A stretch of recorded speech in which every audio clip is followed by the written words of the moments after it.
Hello दोस्तों, कैसे हैं आप सभी। आई होप कि आप लोग अच्छे होंगे और अपने अपने फाइनल परीक्षा की तैयारी में लगे होंगे। तो यदि आप भी 18 फरवरी को मैथ यानी गणित का फाइनल परीक्षा देने वाले हैं तो आपके लिए क्लास काफ़ी महत्वपूर्ण है, क्योंकि अभी के इस क्लास में 18 फरवरी फाइनल परीक्षा के लिए मैथ यानी गणित के वैसे वायरल महत्वपूर्ण प्रश्न बताएंगे जो आपके 18 फरवरी के फाइनल परीक्षा में पूछा जाएगा। तो आप लोग से रिक्वेस्ट है कि आप लोग इस क्लास को पूरा वॉच कीजिएगा। ये मैथ का क्लास है तो मैथ का कंसेप्ट ध्यान से समझिएगा। यहाँ पर देख सकते हो सेकेंडरी स्कूल एग्जामिनेशन 2025 वार्षिक यानी फाइनल परीक्षा के लिए ये मैथ का क्वेश्चन पेपर है और मैथ का विषय कोड 110 रहेगा। और आप लोग का एग्जाम जो होने वाला है प्रथम पाली में 110 एंड द्वितीय पाली में 210, यही विषय कोड रहेगा 100% आपके फाइनल परीक्षा में। तो प्रथम पाली में 110 एंड द्वितीय पाली में 210 आप लोग का एग्जाम पूरे 100 नंबर का होगा और समय 3 घंटा 15 मिनट का मिलेगा। तो सबसे पहले खंड अ मिलेगा, इसी प्रकार पेपर मिलेगा। यहाँ पर देख सकते हो खंड अ में आपसे ऑब्जेक्टिव क्वेश्चन मिलेगा 1 से लेकर 100 तक, जिनमें से किन्हीं 50 प्रश्नों के उत्तर देना है एग्जाम में। तो आइए फर्स्ट क्वेश्चन देखते हैं। आप लोग क्लास में अंत तक बने रहिएगा, पेन पेपर लेकर बैठिए और सबसे पहले अपने आप से प्रश्न को सॉल्व कीजिए, उसके बाद आंसर मिलाइए। जो प्रश्न सॉल्व नहीं हो रहा है आप लोग ध्यान से देखिए। पहला नंबर क्वेश्चन पूछा गया है, रूट 19 कौन सा संख्या है। बताना है कि रूट 19 कौन सा संख्या है। तो जो भी संख्या रूट में लगा रहेगा, जिसका वर्गमूल पूर्ण रूप से निकल जाएगा वह परिमेय संख्या हो जाएगा, और जिसका वर्गमूल पूर्ण रूप से नहीं निकलेगा वह एक अपरिमेय संख्या होगा। तो रूट 19 का वर्गमूल जो है वह पूर्ण रूप से नहीं निकलेगा, तो यह कौन सी संख्या है, अपरिमेय संख्या है। तो फर्स्ट क्वेश्चन का राइट आंसर क्या हो जाएगा, रूट 19 कौन सी संख्या है, अपरिमेय संख्या है। क्वेश्चन नंबर 2 नंबर क्वेश्चन है कि 140 के अभाज्य गुणनखंड में 7 का घातांक क्या होगा। 140 का अभाज्य गुणनखंड में 7 का घातांक पूछा गया है। तो अगर हम 140 का यहाँ पर अभाज्य गुणनखंड करते हैं, 2 से कटाएंगे तो ये 70 हो जाएगा। उसके बाद यहाँ पर 2 से कटाएंगे तो 35 हो जाएगा, और उसके बाद यहाँ पर 7 से कटाएंगे तो 7 पाँचे 35 हो जाएगा। तो 7 का घातांक 7 कितना बार आया है, तो मात्र एक बार 7 आया है, तो इसका घातांक कितना होगा, 1 होगा। Right answer option number B होगा क्वेश्चन नंबर 2 का। अगर कोई भी संख्या दिया रहता है जिसका घातांक पूछेगा, सबसे पहले उसका एलसीएम लीजिएगा और देखिएगा कि कितना उसका घात आ रहा है। यानी 7 एक बार है तो 1 घात होगा, अगर 7 2 बार रहता तो 2 घात होता। इसी तरह इसका आंसर आप लोग आसानी से निकाल सकते हैं। क्वेश्चन नंबर 3 पूछा गया है कि यूक्लिड विभाजन प्रमेयिका के अनुसार किन्हीं दो धनात्मक पूर्णांकों ए और बी के लिए ऐसे अद्वितीय पूर्णांक क्यू और आर विद्यमान है कि ए बराबर बी क्यू प्लस आर, जहां आर संतुष्ट करता है। तो इसका जो राइट आंसर हो जाएगा, 0 छोटा होगा आर से या बराबर होगा, और बी से भी आर छोटा होगा। यानी right answer option number C हो जाएगा क्वेश्चन नंबर 3 का। क्वेश्चन नंबर 4 देखिए, 4 नंबर क्वेश्चन यहाँ पर पूछा गया है कि यदि m एक धनात्मक पूर्णांक है तो एक धनात्मक सम पूर्णांक का रूप क्या होगा। सम पूर्णांक पूछा गया है, तो सभी में m है तो m के जगह पर 1 रखकर चेक करेंगे कि कौन सम संख्या हो जाता है।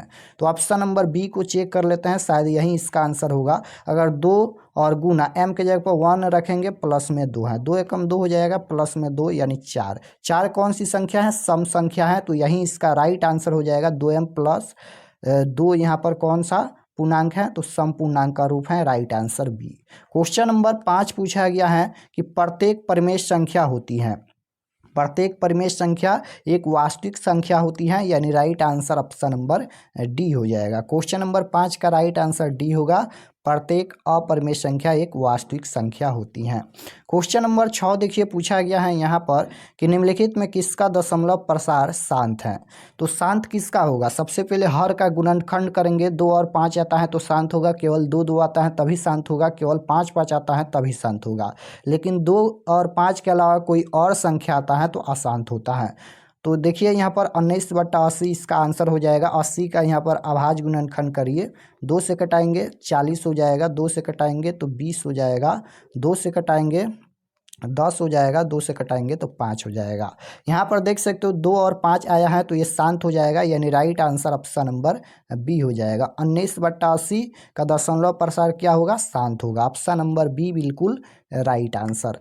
क्वेश्चन नंबर 7 पूछा गया है कि निम्नलिखित में कौन परिमेय संख्या है। बताना है कि निम्नलिखित में कौन परिमेय संख्या है। तो देखिए यहाँ पर √100 प्लस √100, तो √100 का वर्गमूल कितना होता है 10 होता है, प्लस √100 का वर्गमूल 10 यानी ये 20 हो जाएगा। तो ये रूट से बाहर हो गया, तो यह कौन सी संख्या है, परिमेय संख्या है, यानी right answer option number B हो जाएगा। √100 प्लस √100 कौन सी संख्या है, परिमेय संख्या।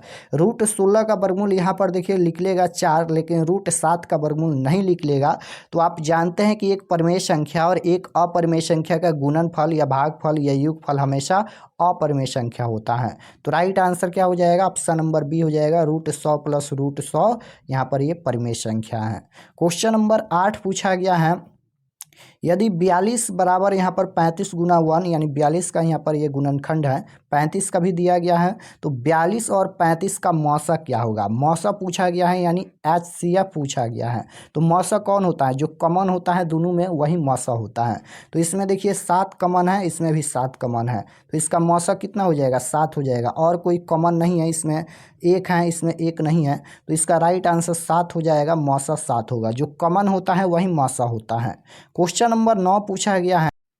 9 नंबर क्वेश्चन है कि यदि px बराबर एक्स क्यू प्लस 1 को क्यू एक्स बराबर एक्स प्लस 1 से भाग दिया जाए तो भागफल का घात क्या होगा। भागफल का घात पूछा गया है, यानी भाग देना है x प्लस 1 से एक्स क्यू प्लस 1 में। तो यहाँ पर पावर 1 है, यहाँ पर पावर 3 है, भाग देंगे तो एक्स स्क्वायर हो जाएगा। तो आगे सॉल्व करने का ज़रूरत नहीं है, क्योंकि जो अधिकतम घात होता है वहीं इसका आंसर हो जाएगा। तो x के पावर 2 है, यहीं इसका घात होगा। ऑप्शन नंबर बी बिल्कुल राइट आंसर होगा, भागफल का घात 2 होगा। क्वेश्चन नंबर 10 है कि द्विघात बहुपद x square minus 2x minus 3 के शून्यक होंगे। इसका शून्यक पूछा गया है। तो शून्यक निकालने के लिए माइनस 2x को तोड़ देते हैं, तो एक्स स्क्वायर माइनस ये 3x होगा, और प्लस में यहाँ पर x माइनस 3 बराबर 0 हो जाएगा। इसमें से x कॉमन करेंगे तो x माइनस 3 हो जाएगा, और यहाँ पर अगर प्लस 1 कॉमन करेंगे तो x माइनस 3 हो जाएगा, बराबर में 0। यहाँ पर लिखेंगे x माइनस 3 बराबर 0, और फिर यहाँ पर एक शून्यक होगा x प्लस 1 बराबर 0। तो यहाँ पर x बराबर ये -3 है, इधर आएगा तो प्लस का 3 हो जाएगा, और x बराबर ये माइनस प्लस 1 है, इधर आएगा तो -1, यानी x का मान 3 और फिर x का मान -1। तो 3 को -1 ऑप्शन नंबर सी में दिया गया है। 3 को -1 ऑप्शन नंबर सी बिल्कुल राइट आंसर। क्वेश्चन नंबर 11 है, यदि अल्फा और बीटा द्विघात बहुपद के शून्यक हैं तो alpha plus beta minus alpha into beta का मान क्या होगा। तो इसका फार्मूला क्या होता है, अल्फा प्लस बीटा बराबर होता है -b/a, और माइनस है अल्फा इंटू बीटा के जगह पर c/a फार्मूला होता है। -b के जगह पर +6 है तो प्लस माइनस माइनस हो जाएगा, तो -6 a के जगह पर 1, माइनस c के जगह पर 2, a के जगह पर 1। तो यहाँ पर देखिए -6 और -2, तो घटाएंगे तो माइनस माइनस प्लस हो जाएगा, तो ये हो जाएगा 6 2 8, यानी -8 इसका राइट आंसर आएगा। ऑप्शन नंबर बी बिल्कुल राइट आंसर। क्वेश्चन नंबर 12 है कि यदि बहुपद, यहाँ पर ये बहुपद दिया गया है, इसका एक शून्यक -3 है, तो के का मान क्या होगा। x के जगह पर -3 रख देंगे, के का मान आ जाएगा। तो x स्क्वायर है, यानी -3 का स्क्वायर करेंगे, और माइनस के एक्स है, यानी यहाँ पर के हो जाएगा, और गुना x के जगह पर -3 और -42 हो जाएगा, बराबर 0। उसके बाद यहाँ पर -3 का स्क्वायर 9 हो जाएगा, और माइनस यहाँ पर ये माइनस है, यहाँ पर भी माइनस है, तो माइनस माइनस प्लस का यहाँ पर 3k हो जाएगा, और बराबर -42 है, इधर आएगा तो ये प्लस का 42 हो जाएगा। उसके बाद यहाँ पर ये 3k हो जाएगा, और बराबर 42 माइनस प्लस 9 है, इधर आएगा -9 हो जाएगा, तो 3 यहाँ पर k बराबर 3k बराबर घटाएंगे तो 33 हो जाएगा, तो 11 तिया 33, यानी k बराबर 11। ऑप्शन नंबर सी में दिया गया है, ऑप्शन नंबर सी बिल्कुल राइट आंसर होगा। क्वेश्चन नंबर 13 नंबर क्वेश्चन है कि निम्नलिखित में कौन वह द्विघात बहुपद है जिसके शून्यक 5n-3 है। तो अल्फा के जगह पर 5 है, बीटा के जगह पर -3 है। तो अल्फा प्लस बीटा, अल्फा के जगह पर 5 और प्लस बीटा के जगह पर -3। तो प्लस माइनस माइनस हो जाएगा, तो -3 घटाएंगे तो 2 हो जाएगा। उसके बाद अल्फा इंटू बीटा, अल्फा के जगह पर 5 गुना बीटा के जगह पर -3 गुना करेंगे तो -15 हो जाएगा। तो हमें द्विघात बहुपद ज्ञात करना है। तो द्विघात बहुपद का फार्मूला होता है x² minus alpha plus beta into x plus alpha into beta होता है। ये बहुपद का फार्मूला आपको याद होना चाहिए। तो x² हो जाएगा और माइनस अल्फा प्लस बीटा के जगह पर 2 है, 2 में x से गुना करेंगे 2x हो जाएगा और प्लस अल्फा इंटू बीटा के जगह पर -15 है, तो प्लस माइनस -15 हो जाएगा। तो यहाँ पर बहुपद हमें प्राप्त हुआ x² minus 2x minus 15, option number D में दिया गया है। राइट आंसर डी होगा। क्वेश्चन नंबर 14 है, यदि बहुपद px का एक गुणनखंड x प्लस 2 हो तो बहुपद क्या होगा, शून्यक होगा इसका। तो यहाँ पर देखिए x प्लस 2 बराबर 0 कर देंगे क्योंकि एक शून्यक पूछा गया है। तो x बराबर +2 है, इधर आएगा -2 हो जाएगा। तो इसका right answer option number B में दिया गया है। ऑप्शन नंबर बी बिल्कुल राइट आंसर। क्वेश्चन नंबर 15 है कि बहुपद दिया गया है, इसका घात क्या होगा। तो सबसे पहले इसे गुना कर लेते हैं सभी में। तो 7x² है, x से गुना करेंगे तो क्यों हो जाएगा।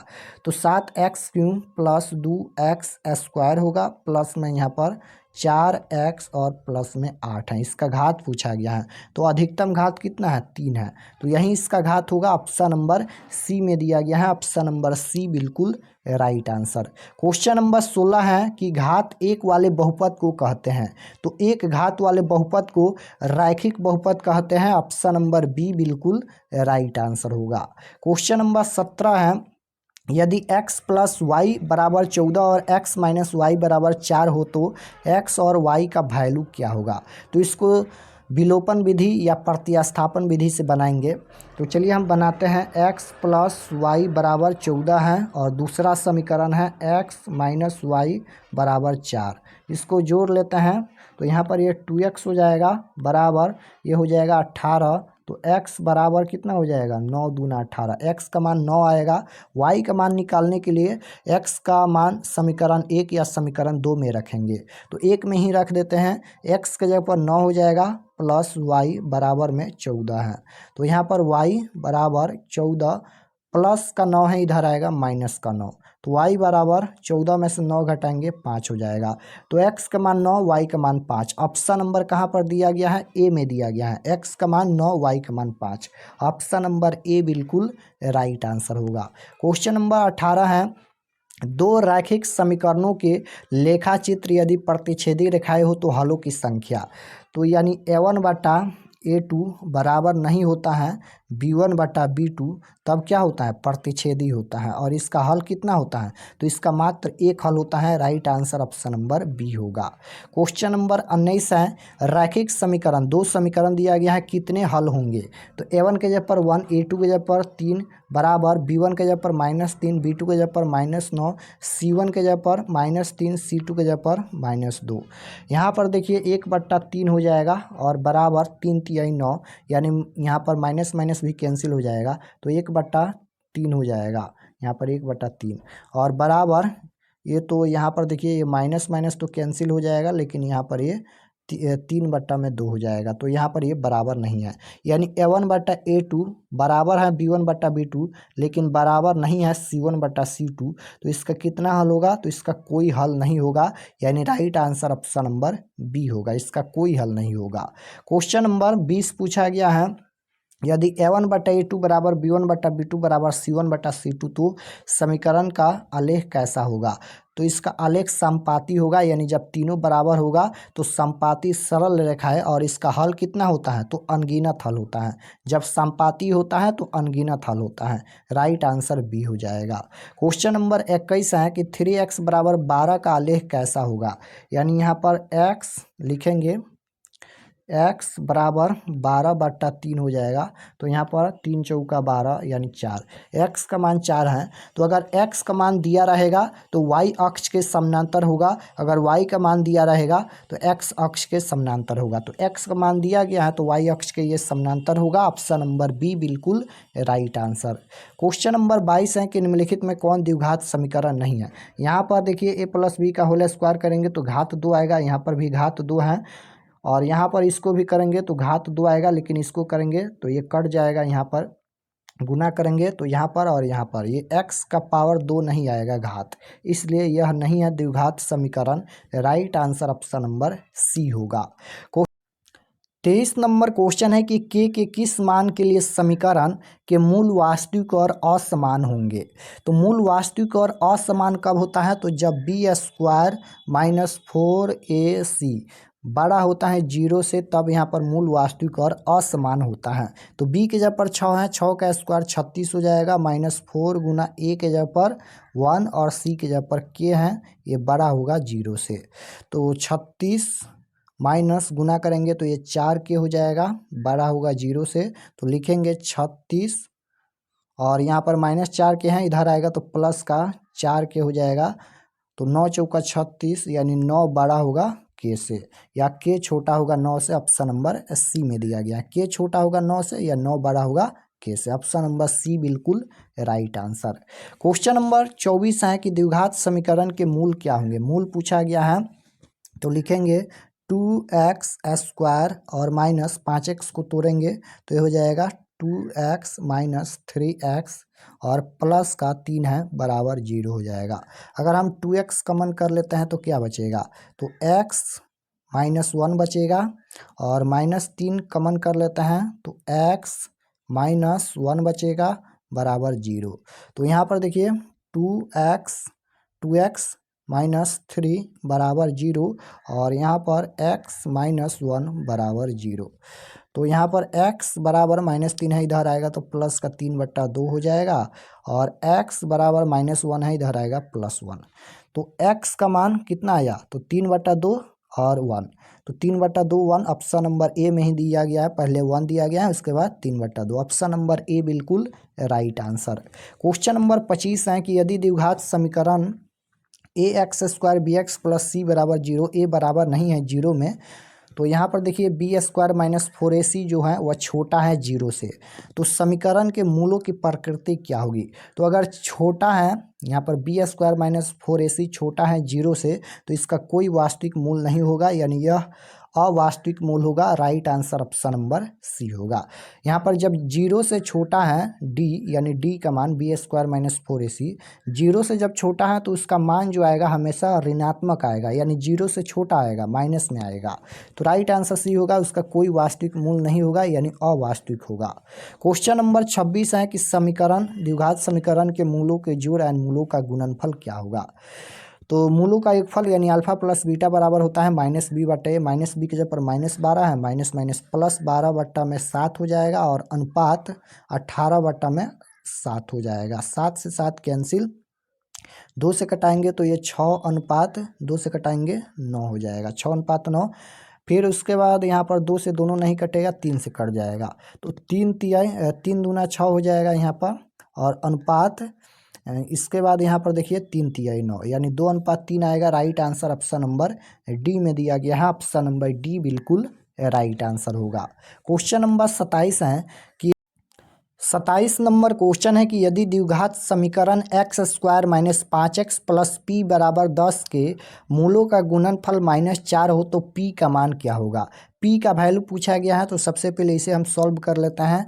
तो x² minus 5x plus p, और यहाँ पर 10 प्लस का है, इधर आएगा तो माइनस का 10 हो जाएगा, और बराबर में 0 कर देते हैं। तो देखिए मूलों का गुणनफल यानी अल्फा इंटू बीटा बराबर फार्मूला होता है c/a, और अल्फा इंटू बीटा का जगह पर कितना दिया गया, -4 दिया गया है, तो -4 बराबर c के जगह पर p -10 दिया गया है, a के जगह पर 1। अब इसे गुना करेंगे तो p -10 बराबर -4 हो जाएगा। तो लिखेंगे यहाँ पर p बराबर -4 है और -10 है, इधर आएगा तो प्लस का 10 हो जाएगा। तो यहाँ पर देखिए p बराबर माइनस प्लस माइनस होता है, तो यहाँ पर घटेगा तो ये 6 हो जाएगा। तो p बराबर 6 ऑप्शन नंबर सी में दिया गया है। ऑप्शन नंबर सी बिल्कुल राइट आंसर होगा। 28 नंबर क्वेश्चन है कि द्विघात समीकरण का विवेचक क्या होगा। तो d बराबर B square minus 4ac, B के जगह पर p है, p का स्क्वायर माइनस 4 गुना a के जगह पर 1 और c के जगह पर q, यानी गुना करेंगे तो यहाँ पर यही हो जाएगा। तो p square minus 4q option number ए बिल्कुल राइट आंसर होगा। क्वेश्चन नंबर 29 पूछा गया है कि समानांतर श्रेणी का nवां पद होगा। तो फार्मूला होता है एन बराबर N minus A plus N minus one into D. A के जगह पर 1 plus N minus one, N minus one into D के जगह पर 5 में से 1 घटाएंगे 4, तो 1 प्लस 4n माइनस का यहाँ पर 4 हो जाएगा। तो 4n और यहाँ पर प्लस 1 है और उसके बाद माइनस 4 है, तो प्लस माइनस माइनस हो जाएगा, यानी माइनस का यहाँ पर कितना हो जाएगा 3 हो जाएगा। तो 4n माइनस 3 ऑप्शन नंबर ए में दिया गया है। ऑप्शन नंबर ए बिल्कुल राइट आंसर होगा। क्वेश्चन नंबर 30 पूछा गया है कि समानांतर श्रेणी का 36वां पद क्या होगा। तो लिखेंगे फार्मूला ए प्लस में 35d भी लिख सकते हैं या फिर a plus N minus one into D, उस फार्मूला से भी निकाल सकते हैं। a के जगह पर 10 है प्लस 35 गुना d के जगह पर -3 हो जाएगा, क्योंकि 7 में से 10 घटाएंगे -3, तो 10 हो जाएगा। अब इसे गुना करेंगे तो यहाँ पर देखिए ये माइनस होना चाहिए, क्योंकि यहाँ पर भी माइनस है और यहाँ पर प्लस है, तो प्लस माइनस माइनस लिख देते हैं। गुना करेंगे तो 5 तिहाई 15 और 3 तिहाई 9 1 10, यानी 105 हो जाएगा। अब 10 में से 105 घटाएंगे तो माइनस का 95, इसका राइट आंसर आएगा। ऑप्शन नंबर सी में दिया गया है। ऑप्शन नंबर सी बिल्कुल राइट आंसर होगा। क्वेश्चन नंबर 31 नंबर क्वेश्चन है कि समानांतर श्रेणी दिया गया है √2, √8, √18 डॉट डॉट का 5वां पद क्या होगा। 5वां पद पूछा गया है। तो देखिए पहला पद कितना है √2 है, दूसरा पद √8 है। √8 का हम अगर गुणनखंड करेंगे तो ये 2√2 हो जाएगा। उसी तरह √18 को तोड़ेंगे तो कितना हो जाएगा, तो 3√2 हो जाएगा। उसके बाद चौथा पद भी 4√2 हो जाएगा और 5वां पद कितना हो जाएगा, तो 5√2 हो जाएगा। तो हमें 5वां पद ज्ञात करना है। तो रूट अंडर 5 बाहर में है, यानी जोड़ा है, इसलिए 5 बाहर है, यानी 2 को 5 है, तो 5 गुना 5 और गुना 2 हो जाएगा। यहाँ पर 2 है, देख सकते हो। तो ये हो जाएगा 50 25 और 25 दूना 50, तो 5वां पद रूट अंडर 50 होगा, जो कि ऑप्शन नंबर बी में दिया गया है। ऑप्शन नंबर बी बिल्कुल राइट आंसर होगा। क्वेश्चन नंबर 32 है कि यदि x प्लस 2 3x और 4x प्लस 1 के किसी समानांतर श्रेणी के 3 क्रमागत पद है तो x का मान क्या होगा। x का वैल्यू पूछा गया है। तो क्या करेंगे, 3x में से 3x माइनस कर देंगे x प्लस 2 को, तो यहाँ पर x प्लस 2 है और बराबर यहाँ पर देखिए 4x प्लस 1 है यहाँ पर, फिर इसमें से घटा देंगे 3x, तो x का वैल्यू आ जाएगा। तो यहाँ पर देखिए ये हो जाएगा 3x माइनस x और -2 हो जाएगा और बराबर 4 गो x में से अगर 3 गो x घटाएंगे तो 1 गो x बचेगा, तो x प्लस 1 हो जाएगा। उसके बाद यहाँ पर देखिए 3x और -x हैं, तो यहाँ पर घटाएंगे तो ये 2x माइनस 2 बराबर में x प्लस 1 हो जाएगा। उसके बाद यहाँ पर 2x और x यहाँ पर है, इधर आएगा तो माइनस का हो जाएगा, तो -x बराबर 1 और -2 है, इधर आएगा तो प्लस का 2 हो जाएगा। यानी 2 गो x में से 1 गो x घटाएंगे तो कितना हो जाएगा, तो 2 गो x में से 1 गो x घटाएंगे तो x होगा और बराबर 1 प्लस 2 है, यानी 3 हो जाएगा। तो x बराबर 3 इसका राइट आंसर आएगा। x का वैल्यू पूछा गया था तो 3 आया। ऑप्शन नंबर सी में दिया गया है। ऑप्शन नंबर सी बिल्कुल राइट आंसर होगा। 33 नंबर क्वेश्चन है कि 1/3 एंड 1/8 का समानांतर माध्य क्या होगा। समानांतर माध्य इसका पूछा गया है। तो समानांतर माध्य कैसे निकालते हैं, दोनों को जोड़कर और 2 से भाग देते हैं। तो 1/3 प्लस 1/8 और बट्टा में 2 हो जाएगा। तो यहाँ पर देखिए इसका एलसीएम लेंगे तो 8 3 का 24 हो जाएगा। यहाँ पर ये हो जाएगा 8 + 3 बट्टा में 2 हो जाएगा। तो यहाँ पर जोड़ेंगे तो 11/24 हो जाएगा और 2 के नीचे 1 लिखकर इसे गुना करेंगे तो यहाँ पर 1 ऊपर जाएगा और नीचे में 2 हो जाएगा। गुना करेंगे तो यहाँ पर 24 दूना 48 हो जाएगा और ऊपर में 11, यानी 11/48 ऑप्शन नंबर बी में दिया गया है। ऑप्शन नंबर बी बिल्कुल राइट आंसर होगा। क्वेश्चन नंबर 34 पूछा गया है कि यदि किसी समानांतर श्रेणी का एनवा पर 2n+1 हो तो प्रथम 3 पदों का योगफल क्या होगा। तो n के जगह पर 1 रखेंगे तो पहला पद प्राप्त होगा। तो यहाँ पर a1 निकालना है, यानी प्रथम पद। तो यहाँ पर 2 गुना n के जगह पर 1 + 1, यानी कितना हो जाएगा, 2 1 3 हो जाएगा। तो पहला पद 3, a2 निकालेंगे तो यहाँ पर कितना हो जाएगा, यहाँ पर a2 के जगह पर n रखेंगे, यानी n के जगह पर 2। तो 2 गुना n के जगह पर कितना, 2 + 1 है। तो 2 दूना 4 1 5 हो जाएगा। a3 के लिए n के जगह पर कितना रखेंगे, 3 रखेंगे। तो 2 गुना 3 + 1, यानी कितना हो जाएगा, 3 दूना 6 1 7। अब पूछा गया है कि तीनों पदों का योगफल, यानी तीनों को जोड़ेंगे तो कितना हो जाएगा। तो 7 3 10 5 15 ऑप्शन नंबर बी में दिया गया है। ऑप्शन नंबर बी बिल्कुल राइट आंसर हो जाएगा 15। क्वेश्चन नंबर 35 पूछा गया है कि समानांतर श्रेणी का 9 पदों का योगफल। तो पदों का योगफल का फॉर्मूला क्या होता है। तो Sn बराबर n/2 into 2a plus n-1 into D, n-1 into D. इस फार्मूला से निकालेंगे तो इसका राइट आंसर आ जाएगा -3/2, ऑप्शन नंबर ए। क्वेश्चन नंबर 36 है कि यदि किसी समानांतर श्रेणी का प्रथम पद a n सारवंतर d हो तो उस समानांतर श्रेणी का nवां पद क्या होगा। तो ये डायरेक्ट फार्मूला ही पूछा गया है। nवां पद का फार्मूला आप जानते हैं कि a + n-1 इंटू डी होता है। ऑप्शन नंबर बी में दिया गया है। ऑप्शन नंबर बी बिल्कुल राइट आंसर होगा। क्वेश्चन नंबर 37 है कि बिंदुओं के बीच का दूरी क्या होगा। तो दूरी सूत्र आप जानते होंगे, √x2 - x1 के स्क्वायर प्लस y2 - y1 के स्क्वायर। x2 के जगह पर 4 है, 4 - 2 का स्क्वायर करेंगे, प्लस y2 की जगह पर 1 है, माइनस y1 के जगह पर 3 है, स्क्वायर करेंगे। तो 2 में से 4 में से 2 घटाएंगे, 2 हो जाएगा 2 का स्क्वायर, और प्लस 1 में से 3 घटाएंगे तो -2 का स्क्वायर हो जाएगा। तो 2 का स्क्वायर 4 + 2 का स्क्वायर 4 हो जाएगा। 4 दूना 8 हो जाएगा।